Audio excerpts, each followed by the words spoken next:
Yo, what's going on, and welcome to this review of WWE Day 1. New Year's Revolution crawled so Day 1 could walk. Of course, this the first WWE Day 1 event taking place on the first day of the year, which is definitely an idea I can get behind. Also, hopefully the first of many reviews on this channel going forward. I'm going to keep them nice and short for now, just to make sure I do actually get them done and in a timely manner. So thank you for checking this review out, and if you do enjoy it, be sure to hit the like button to help the algorithm know that it's got to recommend it to more people, and also to help me know, to help me gauge, to get an idea of how many people are listening to this, how many people are enjoying it, all that kind of stuff. So let's jump straight into the breaking news going in a couple of hours before this event started. Roman Reigns announcing on Twitter that he has tested positive for COVID-19. Roman was scheduled to defend the Universal title against Brock Lesnar in the main event, and so, that match is now off the cards. So as a result, Brock Lesnar was left without an opponent and was added into the WWE title match, now making it a fatal 5-way. Now, this last minute change actually got me really excited for the show. I obviously hope Roman's okay and that he recovers and is healthy and all that kind of stuff, of course. But adding Brock into the title match really did seem to create a lot of chaos, and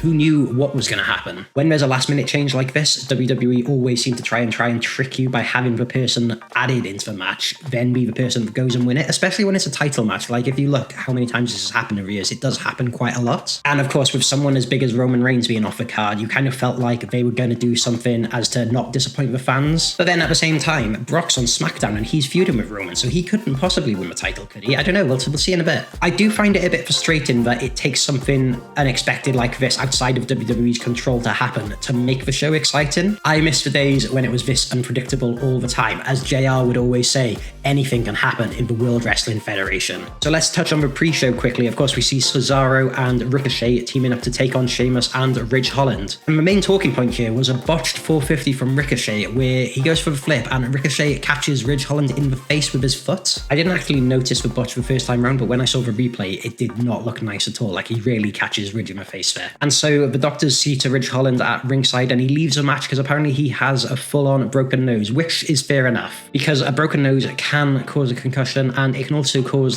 difficulties breathing and whatnot, so it's fair enough, safety first, let's get him out of there. So the match then becomes a handicap match and Sheamus picks up the win, which I would have predicted before because Sheamus and Ridge Holland being an actual team, whereas Cesaro and Ricochet were just thrown together. But I was surprised they didn't change the ending on the fly, of course, with it being a handicap match. But then also, I suppose it doesn't really matter that much because it's just a pre-show, and Sheamus winning, it didn't make Cesaro or Ricochet look that weak either, so it doesn't really matter. So wishing a speedy recovery to Ridge Holland. That guy just is having such bad luck with his injuries. Hopefully he's not out for too long. So we get the main show started off with the Usos and the New Day, and it was a nice touch having the Usos open the show. Of course, their theme going down since Day 1. The show is called Day 1. Just make sure you always remember, Day 1 is H. Speaking of themes, I was a little surprised that the New Day came out to just Xavier's theme and not the New Day theme. I kind of wonder if they're kind of planting some seeds there. But yeah, Usos and New Day, these two are destined to fight forever. We've seen this match so many times over the years and it always delivers. The fact that it's happened so many times maybe does highlight the lack of depth in the tag team division, but both of these teams are going into the Hall of Fame one day for sure. And I was thinking while watching the match, I wouldn't actually be surprised if they ended up inducting each other into the Hall of Fame. So yeah, as you'd expect, this was an awesome match and the Usos take the win.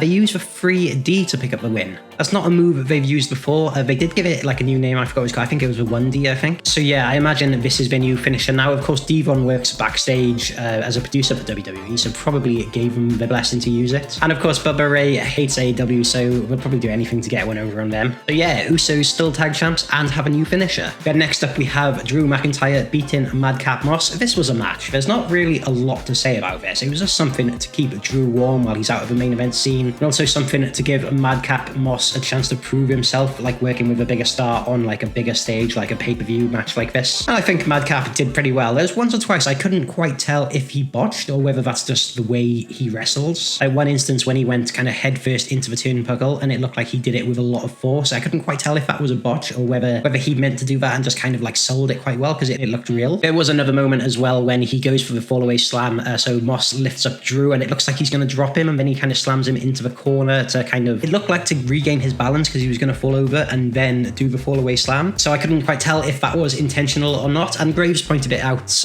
on commentary, and Corbin standing at ringside started arguing with him. So it sounds like Corey Graves couldn't quite work it out either. But yeah, Drew picks up the win, and news coming out that Drew is now out for an unknown amount of time. He's got like some kind of injury, but we don't know how serious it is as of yet. So we could see him return at the Rumble, where you'd have to think he's one of the favorites to win that, or you know, it could be a lot longer. We'll have to see about that. But yeah, all the best to Drew. Hopefully his injuries are not too severe. But next match then, we have Street Profits versus RK Bro for the Raw Tag Team titles. I still can't get over how the team of Orton and Riddle, like on paper it just shouldn't work at all, but somehow it really does. And of course they have an awesome entrance theme, which is the mashup of both of them together. So when they're making their entrance down to the ring, they're accompanied by Migos, who I don't know any of their songs, but I know who they are. But they were absolutely loving life and just seem so happy to be there, which is great to see. So RK Bro win here, and I thought this was another really solid match. Both teams came out of this looking really good, I thought. And post-match, both teams pose in the ring with Migos, which again I thought was a really nice touch. Next up we have Edge taking on The Miz. So Edge makes his entrance and he's using the Brood theme again, which I feel does make for SummerSlam a little bit less of a special moment, because when he did that it was so cool, it was like a one-off thing. But now it looks like maybe he's incorporating that into every pay-per-view. But I am a big fan of that song, so I won't complain too much about it. So Edge and Miz are two people I wouldn't necessarily put them together, but it did become apparent very quickly why they had done this. Of course, Maurice returning recently in Miz's corner, helping him get the upper hand in this feud so far, and in this match a couple of times as well. It seems the whole reason for this match taking place, and for this whole feud in general really, was to set up the return of Beth Phoenix, and she did return during this match. It was pretty funny actually, because the camera just kind of cut to her standing at the top of a ramp and the music wasn't playing, and she was looking really angry, and it was an awkward couple of seconds until the music finally did hit. So yeah, that was amusing. But yeah, good return for Beth Phoenix, and it looks like we're going to get Beth and Edge now feuding against Miz and Maurice. With WrestleMania just around the corner, I'd have to predict we're leading to a big mixed tag marquee match at Mania, Miz and Maurice against Edge and Beth Phoenix, which I'm totally fine with, because Edge and Beth,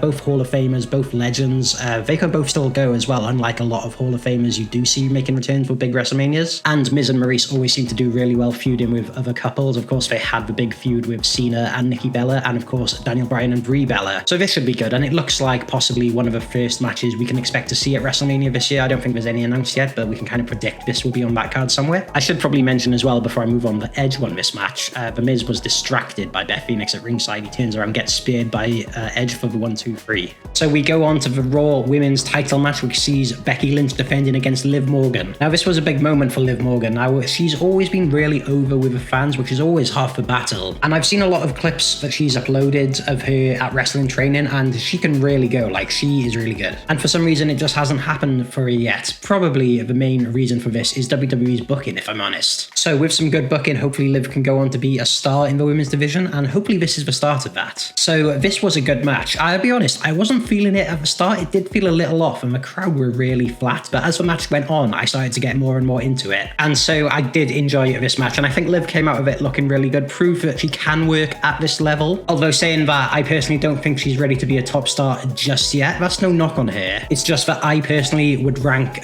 Becky, Sasha, Charlotte, Bayley, Asuka, Bianca, Shayna, Alexa, Rhea, Nikki, and Naomi all above her at the moment. So if I'm honest, I'm not sure if I'm ready to see Liv as the top star in the women's division just yet. But like I said, part of that could be due to the booking and not Liv herself. So we'll see how it develops over the next couple of years. She's young, so she's bound to get more opportunities down the line. So Becky picks up the win and retains the title when Liv goes to do her finisher. I can't remember what it's called, but it's the one where she jumps into the ropes, but Becky catches her and then counters it into the manhandle slam. There did look to be a little botch at the end where Becky went for the pin and she went to put her legs on the rope to get leverage, but she was actually miles away from the rope, so she couldn't reach. But that's just a very minor detail. I personally don't think you really should need to put your feet on the ropes after hitting your finishing move anyway, so it's not a big issue. But yeah, overall a pretty good match. Now on to the main event, and of course we mentioned Brock Lesnar being added in earlier. Now it's a fatal 5-way, and this match was basically one of those car crash multi-man main event matches that WWE do sometimes do, and when they do it really well. I do always enjoy these kind of matches. This one reminded me a little of SummerSlam 2017, where they did a similar kind of match with Brock, Braun Strowman, Samoa Joe, and Roman Reigns. So yeah, this was a match full of energy, full of things going on, and just really exciting to watch. So as we get started, Brock is just spamming the German suplex. He hit maybe like 5 or 6 of them. We get a little moment which is pretty really cool where Big E clears house and Big E really starts taking it to Brock. He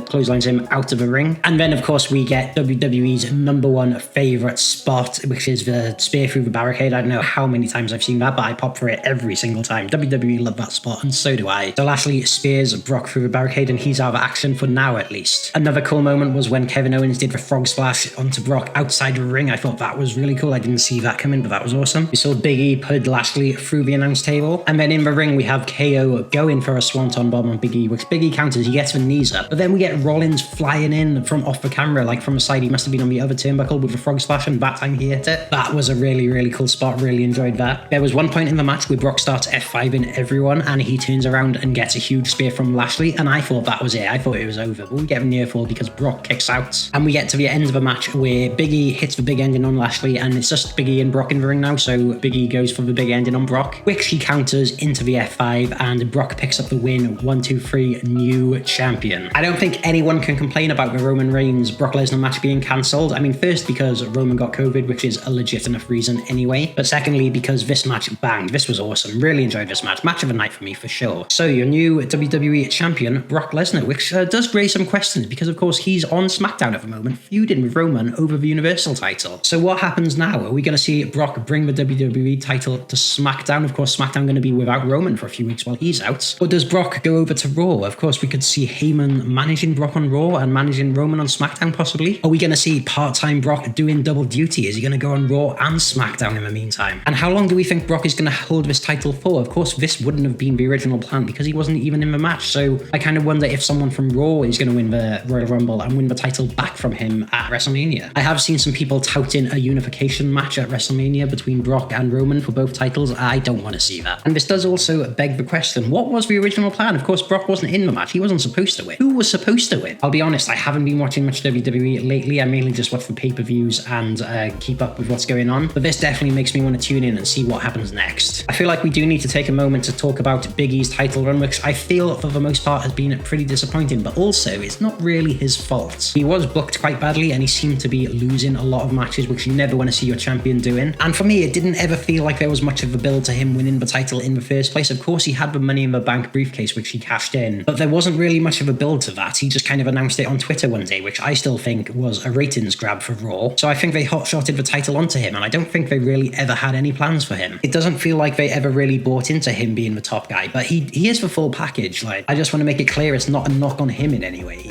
It's the booking, I think, is bad again, which is a running theme. He didn't look out of place as champion, so maybe we do see him get another opportunity down the line. Maybe he even wins the Royal Rumble and goes to WrestleMania main event. I don't know, who knows? So yeah, that was WWE Day 1 pay-per-view and a great way to start the new year. I think this was a really good pay-per-view by WWE standards, and I have to say, certainly the best pay-per-view I've seen all year. But what did you think? Let me know in the comments below. In terms of a rating, I think I'm going to give this pay-per-view a B. It was a solid show, some really good matches, especially the main event, which I really enjoyed. It's just some of it did feel a little bit like filler, like Drew McIntyre against Madcap Moss. You know, just give me Sami Zayn versus Shinsuke Nakamura for the IC title. I mean, is that title retired now? Like, where is it? But overall, yeah, a thoroughly enjoyable show. If you haven't seen it, I recommend you go check it out. In fact, if you haven't watched it, I don't even know why you're listening to the review, but if you have made it this far to the end of the video, thank you so much. If you're not subscribed already, make sure you do hit the subscribe button because I'm going to try and do one of these reviews for all the pay-per-views this year. Anyway, that's going to do it for this video. Thanks again for watching, and I'll catch you next time.